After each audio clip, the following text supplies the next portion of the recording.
In a world of business complexity, execution is everything. This is JD and the Brain, where failure was not an option and performance isn't accidental. Let's get to work. Hey, everybody. Welcome to JD and the Brain podcast, the praxis of business where leadership theory meets operational reality. Because after all, performance doesn't happen by accident. I'm Dr. T. Wiles Fowler, author of the CEO's Stamp of Approval, an operating system. And joining me is my co-host, JD Cecilia, former Army Ranger and military intelligence officer working in the special ops community and former SES leader with the Department of Defense. Together, we've led and transformed some of the most complex organizations in the world. And we bring over 8 decades of experience studying the one system every organization depends upon, but few really understand. That is the human system of leadership. In business, we often talk about strategy and culture, but the real battle is in the space between ideas and results. That space is called praxis. One of us builds formats and systems. That'd be me. One of them has operational experience where failure was not an option. So welcome to JD and a Brain. And JD, how has your week been, sir? It's been awesome. Been really busy, but enjoying it. And really looking forward to this particular podcast because this is one where, as you experience more environments and more situations in leadership, it becomes obvious to you that you've got to shift. You can't use the same play every single time. It just doesn't work. So I'm excited about talking about the administrator mode, Tim. So I'll turn it back to you and let's kick this thing off. Yeah, very good. So administer, the root word of that word is minister. It means to serve, to give support to your team as they request it. So as you think about being one that displays the administrator mode, a couple things come to mind. One, you obviously provide support and assistance to them as they need it, but you also bring a sense of structure, and so structure sustains what leadership starts. So when you think about structure, you think about systems, processes, controls, standard operating procedures. These are examples of the type of assistance that a leader would bring. Administrative discipline and also leader standard work. In healthcare, standard work is important. We use that all the time because it's critical that, procedures, operations, treatments for diseases all follow certain protocols. Some key points around why we need an administrator. Chaos hides in weak systems. Good people fail in bad systems, and structure enables consistency. So without structure, performance depends on effort, and effort is often unreliable. So as an administrator, we're going to bring to our organization the types of things that they need in order to run their business. I'm going to make a commercial here because I met some administrators this weekend.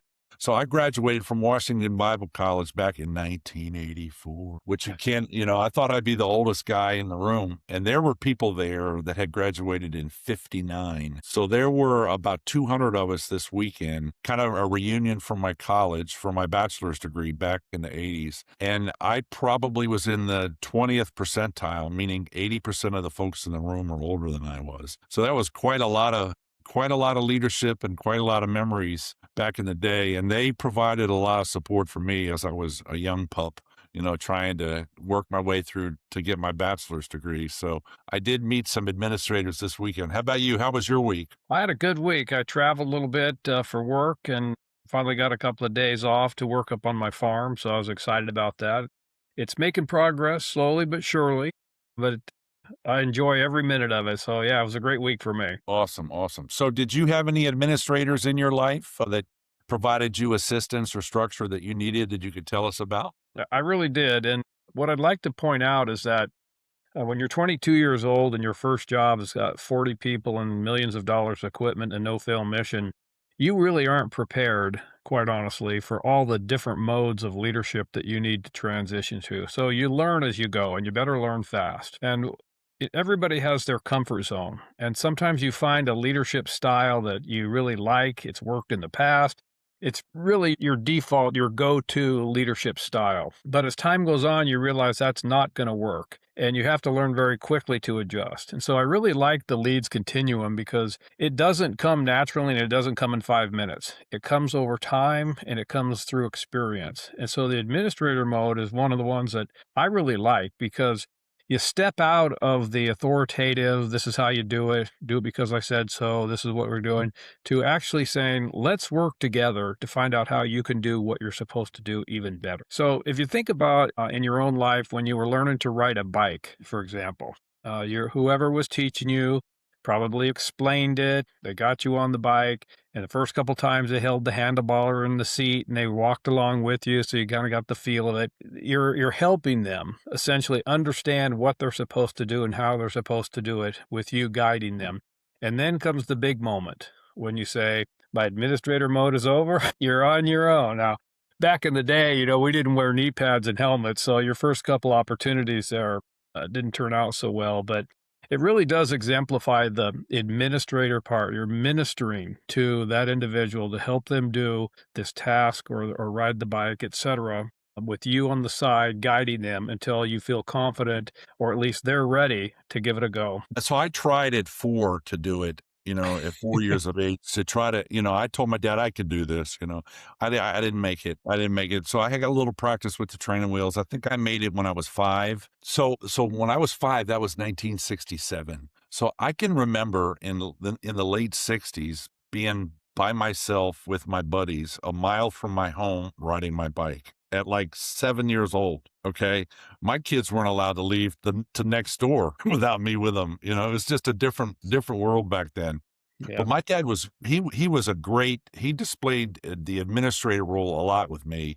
I think about the Field of Dreams, Dad, can we have catch kind of thing. And my dad was always playing catch with me and helping me to hit better and be a better baseball player. And he was just right there beside me as a shadow when I needed him, and then he backed off when I started to be a little bit more independent. So I think that falls in line with the administrator mode as well.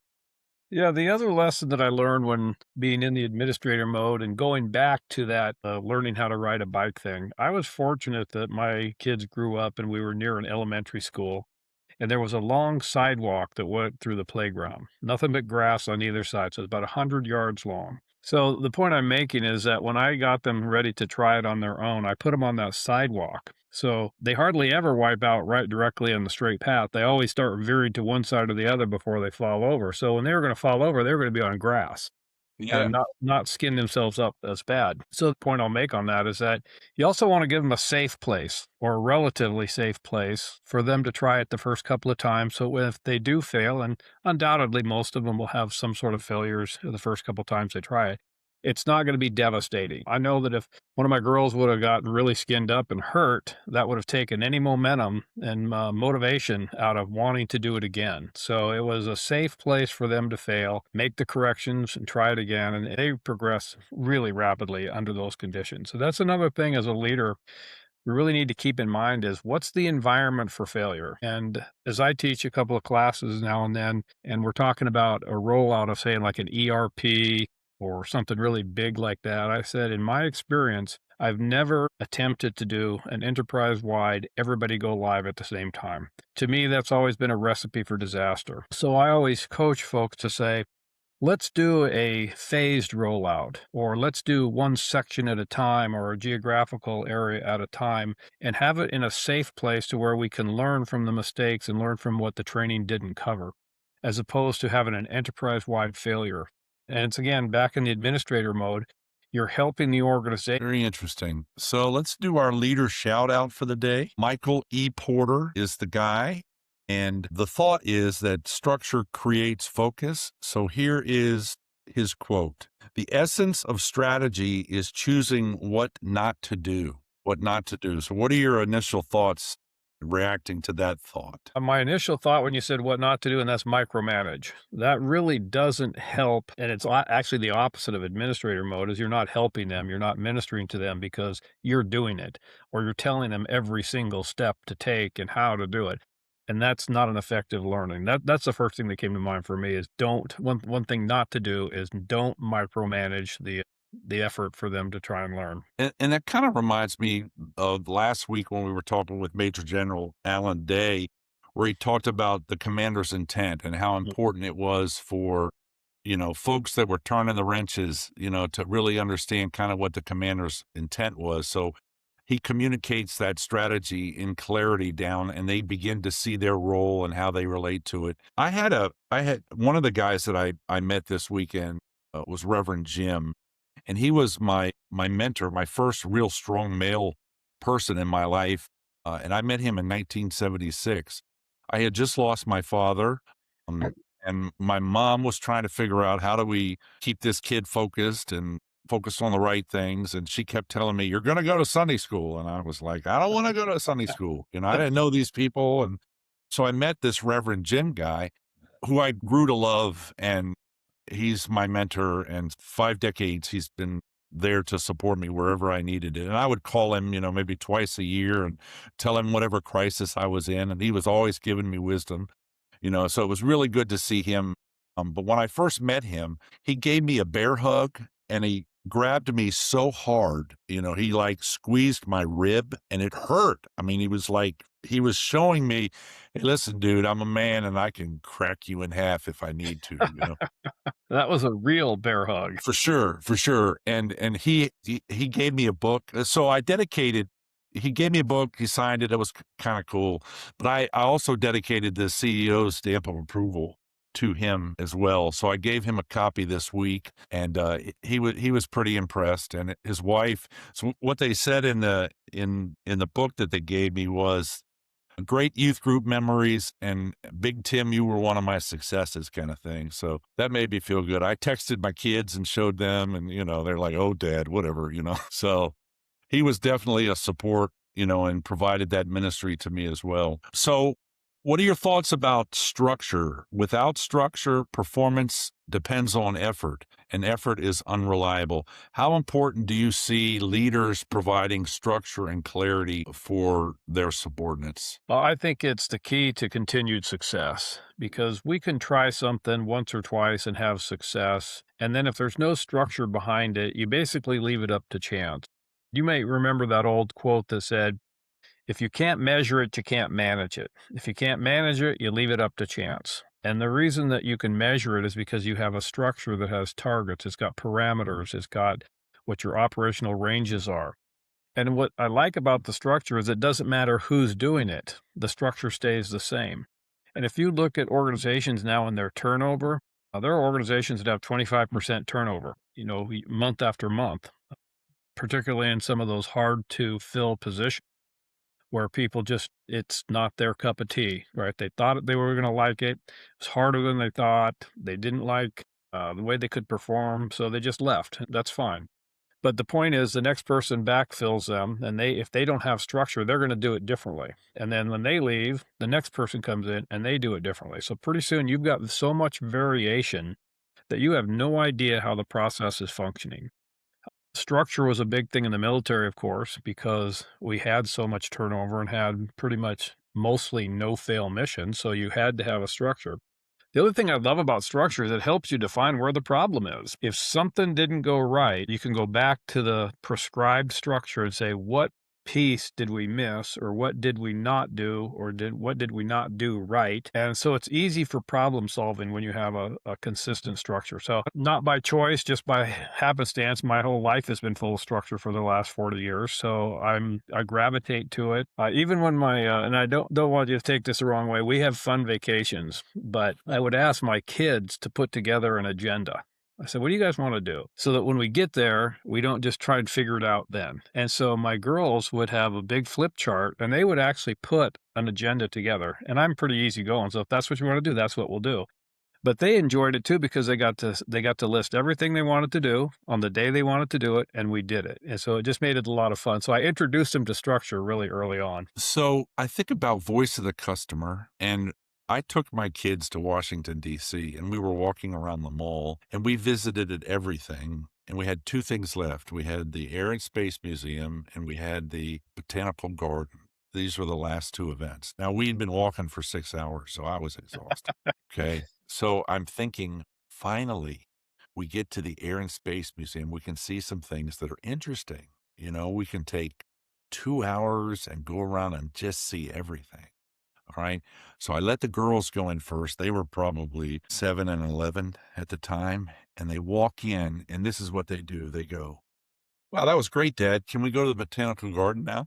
That reminded me of the movie Vacation when Chevy Chase stood at the, edge of the Grand Canyon, nodded his head twice and said, "Okay, let's go." That was it.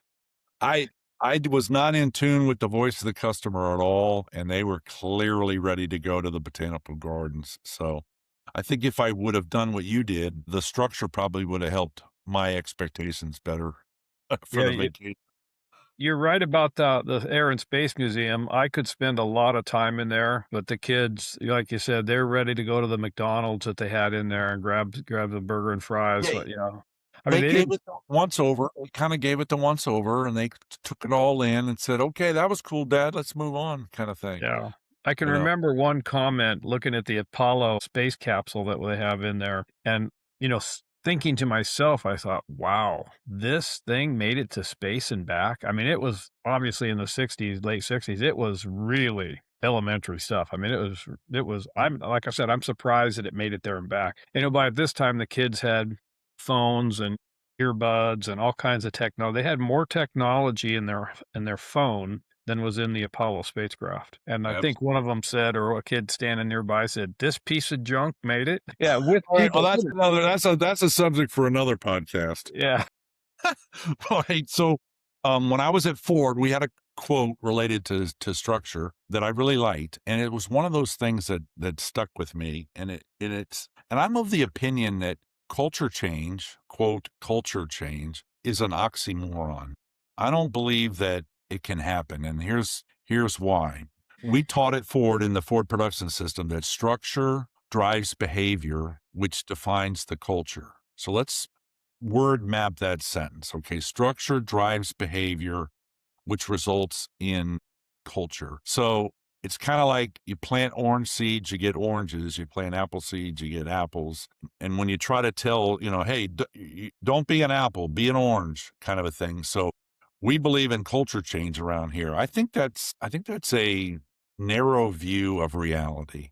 So the roles and responsibilities, leadership expectations, agendas, protocols, standard operating procedures, that structure is what kind of drove certain behaviors. And in the book, I talk about result driven behaviors and people driven behaviors, and how if we combine the result and the people driven behaviors and we move along the stamp process, we can get to the point where culture can be a byproduct or the fruit of those behaviors. What are your thoughts on structure and culture? And have you ever thought about culture change being an oxymoron? It is, and in fact, it's interesting you bring that up because I do touch on it in some of my training. And I say, first of all, let's get a layman's term of culture because everybody comes in, oh, we want to change the culture. Well, okay, you don't just change culture. I said, here's the working definition. Culture is defined by the acceptable norms and practices of the organization. That's the simplest kind of really everyday type conversation. So, what's an example of an everyday behavior or acceptable norm? Well, how about something like this? Showing up on time. How many times have you been to organizations where the meeting's supposed to start at 8 o'clock and people start drifting in about five after, then 10 after, and some even quarter after, right? And then how about not adhering to the lunch policy where you have 45 minutes or an hour and everybody drifts in kind of in and out whenever they feel like it? Or how about keeping the workplace clean? You see overflowing waste paper baskets. You see trash in the parking lot. All these things that you see have become acceptable norms and practices, which now forms the culture. And so when people ask me, they say, well, how do you change the culture? I said, there's one word that will change the culture, and that word is leadership. The leadership has to set the example of what's an acceptable norm and practice. I can remember one time walking through our battalion area walking with the commander, and there was a piece of trash as we were headed in our path, and he bent over and picked it up. Just that's what he does. This is his area. He doesn't accept to have a litter throughout the parking lot. Mhm. So a senior level individual will reach down and pick it, and I would have picked it up too. But it was one of those kind of things where he set the example. That's what you do. So culture isn't formed overnight and you won't change it overnight. To me, it's years in the making because particularly with the turnover the organizations have, they're always going to be looking to see what does the leadership accept and what's our normal practice here. So structure is 100% involved in determining the culture because it sets the standard for what's acceptable and what's normal practice. So structure drives behavior. Some of the behaviors we had when we were at Ford Motor Company were go see, go to where the work's done, go see the people, ask why when you're with those people to, you know, what's difficult about your job, why is it difficult, and then show respect. So there was a servant leadership that was modeled by many of the leaders at Ford Motor Company that communicated to the folks on the floor, the UAW workers on the floor, that their opinions mattered. And those behaviors started to chip away at the old school, do what I say kind of a mode. Mhm. And I saw it change over a 5-year period where you could physically see production supervisors at the floor level under the autocratic leader mode. They didn't have, they were gaunt. They looked like they were ill. They had dark shades under their eyes, and they were over that, that shadow was always over them.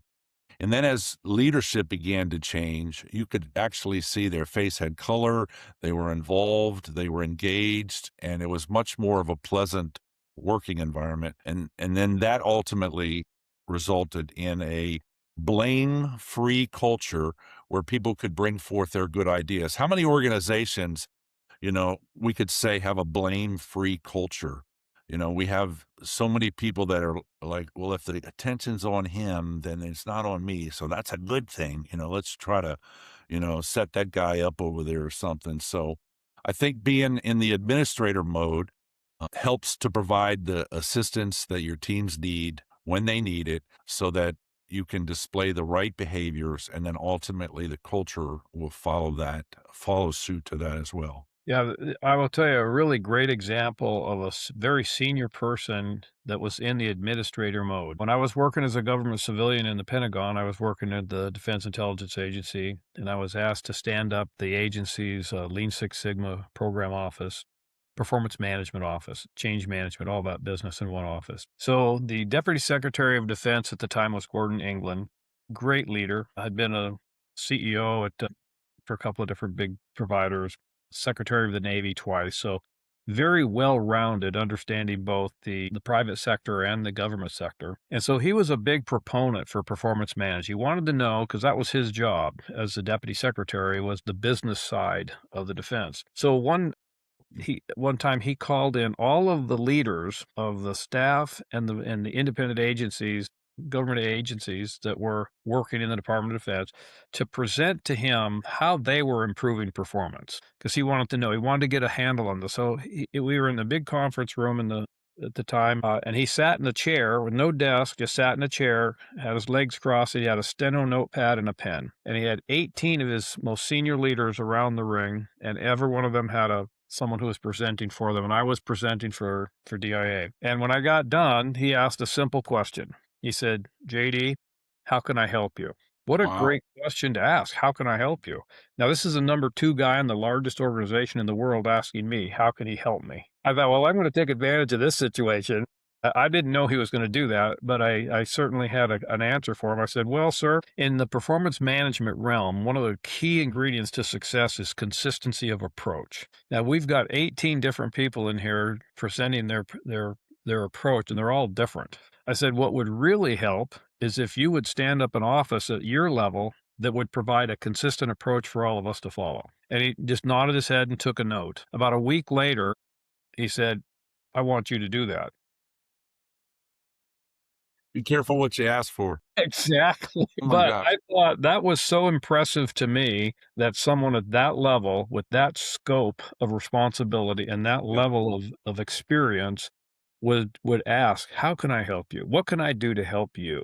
I mean, so anyway, back in the administrator mode, that's one way you can help is you simply ask, "What is it that I can do from my level? What levers can I pull? What resource could I give you, et cetera? What can I do to help you?" It's a great question. So he asked a open-ended question. You had a ready answer. You said, let's reduce the variability. Let's get consistent.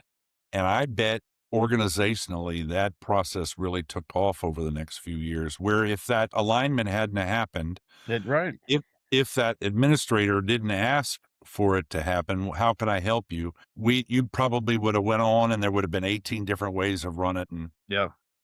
improvement.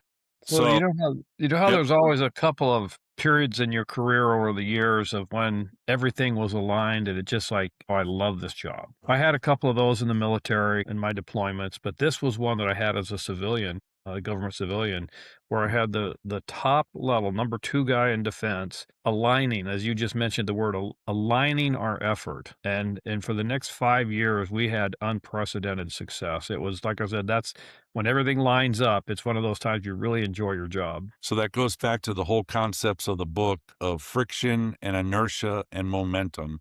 Yeah. Because you guys were aligned in a consistent approach, you were able to support one another. There was clarity around expectations. There was clarity around metrics. And then you started to drive that momentum. How many That's right. organizations today have a safety committee and a quality committee that doesn't know that what the safety committee does, and a throughput committee that is worried about production? And then there's the IT team, and then there's the metrics team. Okay.